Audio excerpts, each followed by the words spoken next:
Hey, this is Paul Colligan, Jacket Black. There's been a lot of talk about the new Zune Pass program, where when you utilize your Zune Pass, you get 10 tracks a month. People have asked, well, how do I use this? How do I buy a track versus, downloading a track? How do I make sure I don't buy something I wanted to download, vice versa? The stuff I download, is that DRM'd? Can I put it on a CD? All that good stuff. Let me do what we can to answer the question here.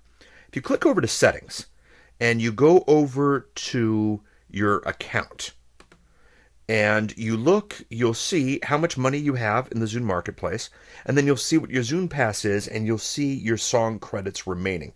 And that's good to know. You can check that at any time. Now, it's very important to realize that for those 10 song credits, they renew each month. If you don't use them, you lose them. So you definitely want to use them so that you don't lose them. There we go. It's a nice round bit way of chatting there. So you go in and you find something you want. And looks like Beyonce runs the charts today. Let's go into Twilight. That's a popular album right now. And you go in and here are things you want. Now, if you want to download, you can simply click the download option. But if you want to purchase a track, and the nice thing here is you notice this is the MP3 version. And you always see that whenever you see an album. If it has the MP3 in the bottom left-hand corner, that means you can download the MP3 version.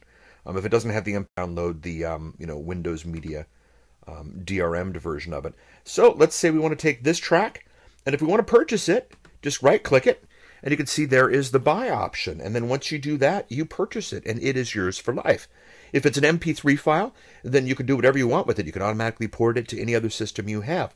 If it's a DRM'd file, what you can do is, it will obviously work across Zune, Windows Media, on your Xbox, all that good stuff. But if you want to move it somewhere else, just burn it to a CD and then rip it accordingly. So very easy to do, and you just want to make sure that you download for the stuff that you want to pick on a regular basis. And you just use the good old download button. And if you actually want to purchase something, again, it's just a right click and you buy it. And that's it. That's all you have to do. It really is that simple.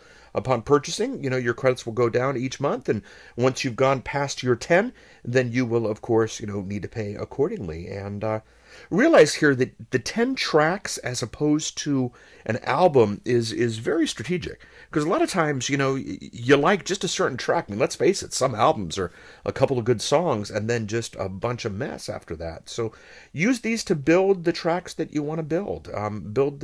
Use this to build the library that you want to have. 10 tracks a month, when all's said and done, is 120 a year, all for the price of just a CD. So this is a big deal. This is a really, really big deal, and you want to leverage it. You want to grab the music that makes sense to you after you've explored accordingly. And with that said and done, I'm going to let you guys go. Go ahead and buy some of the music that you now have, as a result of your Zune Pass.